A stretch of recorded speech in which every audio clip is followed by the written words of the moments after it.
Hello friends, welcome back to our channel. Friends, આજે આપણો જે વિષય છે બહુ જ ઇમ્પોર્ટન્ટ વિષય છે અને આજે હું વાત કરવાનો છું ઓલ ઇન્ડિયા બાર એક્ઝામિનેશન 21 માટે બહુ જ અગત્યનો સબ્જેક્ટ ભારતીય ન્યાય સંહિતા. આ સંપૂર્ણ ભારતીય ન્યાય સંહિતામાંથી એવા 25 પ્રશ્નો જે આ પરીક્ષા માટે આપને સૌથી વધારે ઉપયોગી સાબિત થવાના છે અને આ 25 પ્રશ્નોનું આજે આપણે સોલ્યુશન કરવાના છે. તો જે પણ કોઈ સ્ટુડન્ટ્સ ચેનલ પર નવા છે, પ્લીઝ ચેનલને સબસ્ક્રાઇબ કરી લો, બેલ નોટિફિકેશન આઇકોનને ઓન કરી લેજો જેથી આવનારા ખૂબ જ અગત્યના વિડીયોનું નોટિફિકેશન આપ સૌને સૌથી પહેલા મળી જાય. વિડીયોને એક લાઇક કરીને વિડીયોને એન્ડ સુધી જોજો જેથી આપ સમજી શકો કે આ કેવા પ્રકારના પ્રશ્નો છે અને આપ એનો આન્સર કઈ રીતે એકદમ ઇઝીલી સાચો આપી શકો છો. તો બિલકુલ સમયને નહીં બગાડીએ, શરૂ કરીશું આજનો વિડીયો.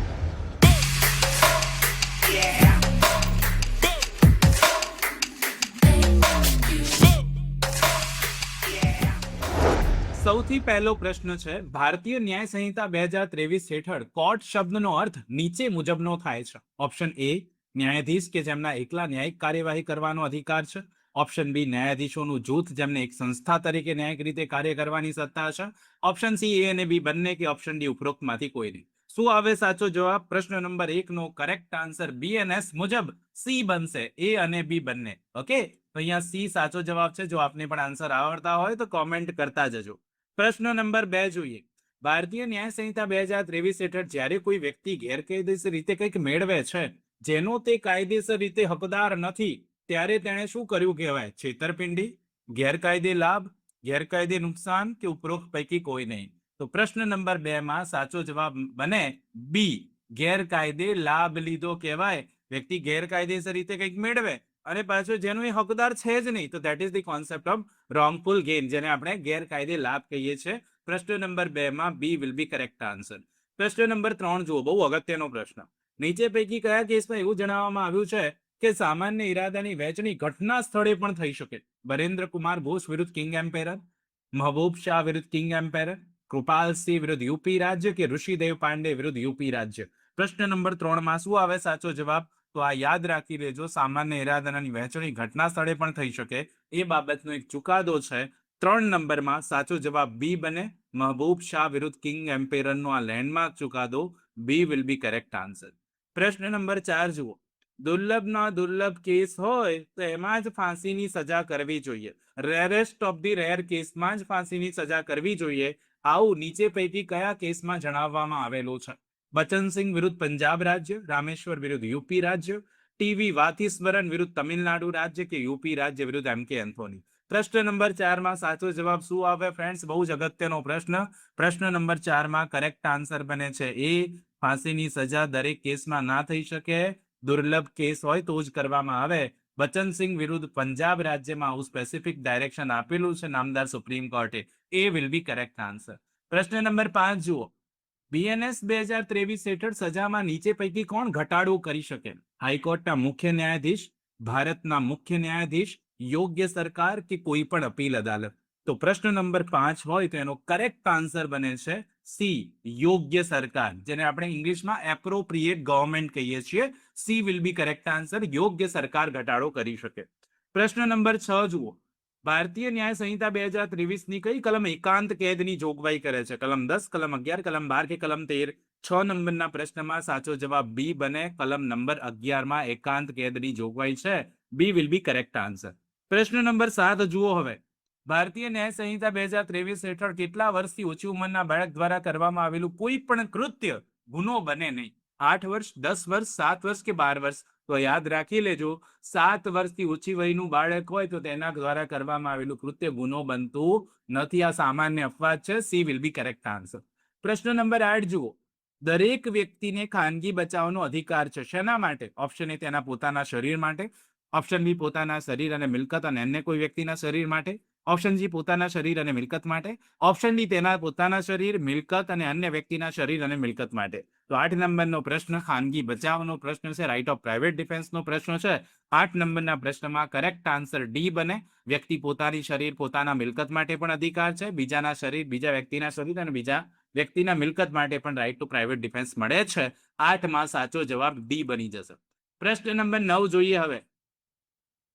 2023 બીએનએસ હેઠળ નીચે પૈકી દુષ્પ્રેરણનો માર્ગ કયો નથી? પ્રયત્ન, ઉશ્કેરણી, મદદગારી, કાવતરું. જ્યારે આપણે દુષ્પ્રેરણનો કોન્સેપ્ટ સમજતા હોઈએ ને ત્યારે એમાં ઉશ્કેરણી પણ આવે, મદદગારી પણ આવે, કાવતરું પણ આવે, પણ પ્રયત્ન નથી આવતો. એટલે 9 નંબરના પ્રશ્નમાં સાચો જવાબ શું આવે? એ, પ્રયત્ન. Okay, A will be correct answer. 10 જુઓ, જ્યારે એક કૃત્યનું દુષ્પ્રેરણ કરવામાં આવે અને બીજું કૃત્ય કરવામાં આવે ત્યારે દુષ્પ્રેરણ કરવાની જવાબદારી કઈ કલમ હેઠળ આવરી લેવામાં આવી છે? 50, 51, 52 કે 53? 10 નંબરના પ્રશ્નનો સાચો જવાબ આવે બી, કલમ નંબર 51 જોગવાઈ છે. કૃત્ય એક ગુનાનું થયું હોય, દુષ્પ્રેરણ, હવે થઈ ગયો બીજો ગુનો, તો કલમ 51 એની જોગવાઈ છે. 11, બહુ અગત્યનો પ્રશ્ન, 11 નંબરનો. અ નામની વ્યક્તિ બ નામની વ્યક્તિને ડૂબતી જુએ છે પણ તેને બચાવતી નથી, પરિણામે બ ડૂબીને મૃત્યુ પામે છે. તો અ નામની વ્યક્તિએ કયો ગુનો કર્યો ગણાય? બહુ અગત્યનો પ્રશ્ન છે 11 નંબરનો. આત્મહત્યા માટે ઉશ્કેરણીનો, ખૂનનો, કોઈ ગુનો નથી કે ખૂન ન ગણાય તેવા સાપરાધ મનુષ્યવધનો. શું આવે સાચો જવાબ? 11 નંબરનો પ્રશ્ન બહુ જ ઇમ્પોર્ટન્ટ. તો 11 નંબરના પ્રશ્નમાં સાચો જવાબ આવે સી, કોઈ જ ગુનો નથી, આ કોઈ ઓફેન્સ નથી બનતો.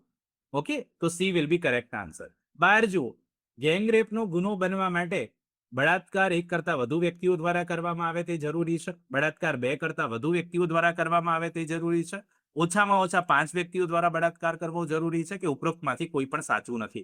તો 12 નંબરના પ્રશ્નમાં ગેંગરેપનો કોન્સેપ્ટ છે, શું જવાબ આવશે? તો 12 નંબરનો પ્રશ્ન હોય, સાચો જવાબ એ આવે, એક કરતા વધારે વ્યક્તિઓ હોય તો એ પછી ગેંગરેપનો જ કોન્સેપ્ટ બની જાય છે. એમાં એવું જરૂર નથી ઓછામાં ઓછા 2 હોવા જોઈએ, એક કરતા વધારે હોય એટલે ગેંગરેપનો કોન્સેપ્ટ બનશે. એ વિલ બી કરેક્ટ આન્સર. પ્રશ્ન નંબર 13 જુઓ, નીચે પૈકી કયા ગુનામાં દૂષિત મન હોવું આવશ્યક તત્વ ગણાતું નથી? એવો કયો ગુનો કે જેમાં દૂષિત માનસ હોવું આવશ્યક નથી? ઓપ્શન એ ખૂન, ઓપ્શન બી ચોરી, ઓપ્શન સી લૂંટ, ઓપ્શન ડી દ્વિપત્નીત્વ. 13 નંબરના પ્રશ્નમાં શું આવે સાચો જવાબ? તો સાચો જવાબ છે ડી, દ્વિપત્નીત્વ. એક કરતા વધારે પત્ની હોય ને એ ગુનો છે, તો એમાં દૂષિત મન હોવું જરૂરી નથી, ખૂન, લૂંટ, ચોરીમાં છે. 14 જુઓ, ખૂનની વ્યાખ્યા ભારતીય ન્યાય સંહિતાની કઈ કલમમાં આપવામાં આવેલી છે? 100, 101, 102, 103? 14 નંબરના પ્રશ્નનો સાચો જવાબ બને બી, કલમ નંબર 101 ખૂનની વ્યાખ્યા છે. બી will be correct answer. 15 number, KM Nanavati વિરુદ્ધ મહારાષ્ટ્ર રાજ્યનો કેસ નીચે પૈકી કોની સાથે સંબંધિત છે? ચોરી, ખંડણી કરવી, લૂંટ, ઓચિંતો અને ગંભીર ઉશ્કેરાટ. શું આવે સાચો જવાબ? બહુ જ અગત્યનો આ પણ ચુકાદો છે, બહુ અગત્યનો આ પણ પ્રશ્ન છે. પ્રશ્ન નંબર 15 સાચો જવાબ આવશે ડી, ઓચિંતો અને ગંભીર ઉશ્કેરાટ. D will be correct answer. પ્રશ્ન નંબર 16 જુઓ, બીએનએસ ની કઈ કલમ હિટ એન્ડ રન કેસની જોગવાઈ કરે છે? હિટ એન્ડ રન કેસ 106.1, 106.2, 105.1, ઉપરોક્ત પૈકી કોઈ નહીં. તો 16 નંબરના પ્રશ્નનો સાચો જવાબ આવે બી, કલમ નંબર 106.2. એ પર્ટિક્યુલરલી હિટ એન્ડ રન કેસની જોગવાઈ કરે છે બીએનએસમાં. નીચે પૈકી બીએનએસ હેઠળ કુલ કેટલા પ્રકારની વ્યથાઓનો મહાવ્યથામાં સમાવેશ કરવામાં આવેલો છે? એટલે કે બીએનએસમાં કેટલી મહાવ્યથાઓ આપેલી છે? 5, 6, 7 કે 8? 17 નંબરના પ્રશ્નમાં સાચો જવાબ બને છે ડી, બીએનએસમાં કુલ 8 પ્રકારની મહાવ્યથાઓ આપેલી છે, એટલે ડી જવાબ સાચો છે. બીએનએસ હેઠળ હુમલો આને કારણે થઈ શકે નહીં, માત્ર શબ્દો દ્વારા, માત્ર હાવભાવ દ્વારા, માત્ર તૈયારી દ્વારા, ઉપરોક્ત તમામ દ્વારા. 18 નંબર પણ અગત્યનો પ્રશ્ન છે ને, એવું કહે છે કે જો માત્ર શબ્દો હોય તો એ હુમલો બને નહીં ક્યારે, ને એટલા માટે માત્ર શબ્દો દ્વારા ક્યારેય હુમલો નહીં બની શકે. એના માટે હાવભાવ હોવો જોઈએ, તૈયારી હોવી જોઈએ, ચેષ્ટા હોવી જોઈએ, તો જ હુમલો બને.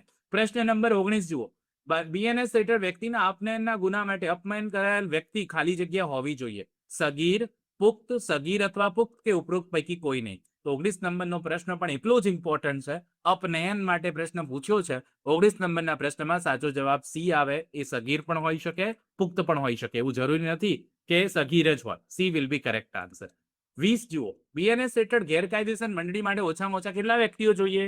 10, 7, 5 કે 3? તો 20 નંબરના પ્રશ્નમાં સાચો જવાબ સી આવે, ઓછામાં ઓછા 5 વ્યક્તિઓ હોય તો જ મળેલી મંડળી ગેરકાયદેસર મંડળી બને. She will be correct answer. 21 પણ એક અગત્યનો પ્રશ્ન. એ જાણતો હોય છે કે બી એ સી ની હત્યા કરી છે અને બી ને સજાથી બચાવવાના હેતુથી મૃતદેહ છુપાવવામાં બીને એ મદદ પણ કરે છે. એ નીચે પૈકી કેટલી સજા માટે જવાબદાર છે? 7 વર્ષની કેદ અને દંડ, 7 વર્ષ સુધીની કેદ, 5 વર્ષ સુધીની કેદ કે 5 વર્ષની કેદ અને દંડ? તો 21 નંબરના પ્રશ્નનો સાચો જવાબ બને છે 7 વર્ષ સુધીની કેદ થઈ શકે અને એને દંડ પણ થશે. એ વિલ બી કરેક્ટ આન્સર 21માં.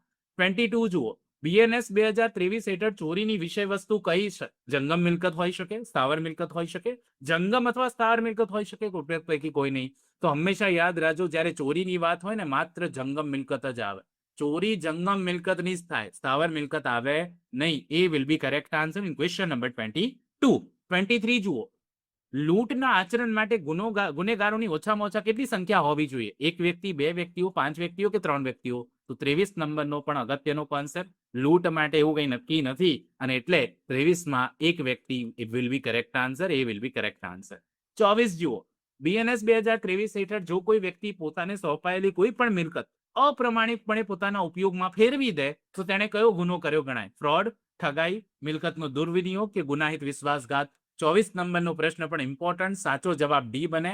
આને ગુનાહિત વિશ્વાસઘાત કહેવાય. કોઈને તમે પ્રોપર્ટી સોંપી છે ને એ જ વ્યક્તિ શું કરે છે? પોતાના ઉપયોગમાં એને ફેરવી દે. That is the criminal breach of trust, જેને આપણે ગુનાહિત વિશ્વાસઘાત કહીએ છીએ. D will be correct answer.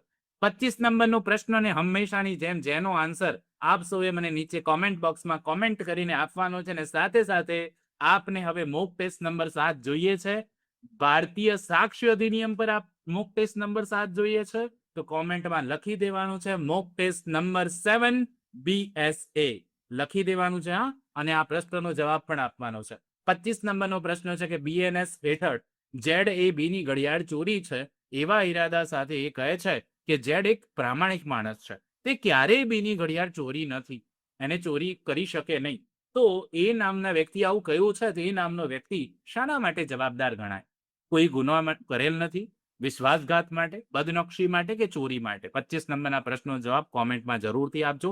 સાથે ભારતીય સાક્ષ્ય અધિનિયમ પર હવે આપણે મોક ટેસ્ટ નંબર 7 જોઈએ છે તો જરૂરથી કોમેન્ટમાં લખી દેજો mock test number 7 BSA 2023. Okay, જરૂરથી બહુ જ જલ્દીથી મોક ટેસ્ટ નંબર 7 પણ તમારા માટે ભારતીય સાક્ષ્ય અધિનિયમમાંથી લાવવાનો છું. જરૂરથી એ પણ ચેક કરી લેજો. તો ફ્રેન્ડ્સ, બહુ જ ઇમ્પોર્ટન્ટ આજનો વિડીયો છે. આઈ હોપ આજનો આ વિડીયો તમને સારો લાગ્યો હશે. જો સારો લાગ્યો હોય તો એક લાઇક કરી દો. ચેનલ પર નવા છો તો પ્લીઝ કહું છું હજુ પણ સમય છે, સબસ્ક્રાઇબ કરી લો. બેલ નોટિફિકેશન આઇકોનને ઓન કરી લો જેથી આવનારા ખૂબ જ અગત્યના વિડીયોના નોટિફિકેશન સૌથી પહેલા આપ સૌને મળી જાય. તમે જોવાનું ચૂકો નહીં, તમને એક માર્ક મળી જાય. સમજાય છે? બહુ જ ઇમ્પોર્ટન્ટ. તો મળીએ નેક્સ્ટ વિડીયોમાં. ત્યાં સુધી જોતા રહો મારી ચેનલ રિયલ એજ્યુકેશન કેચ. ખૂબ ખૂબ ધન્યવાદ. ખૂબ ખૂબ આભાર ફ્રેન્ડ્સ.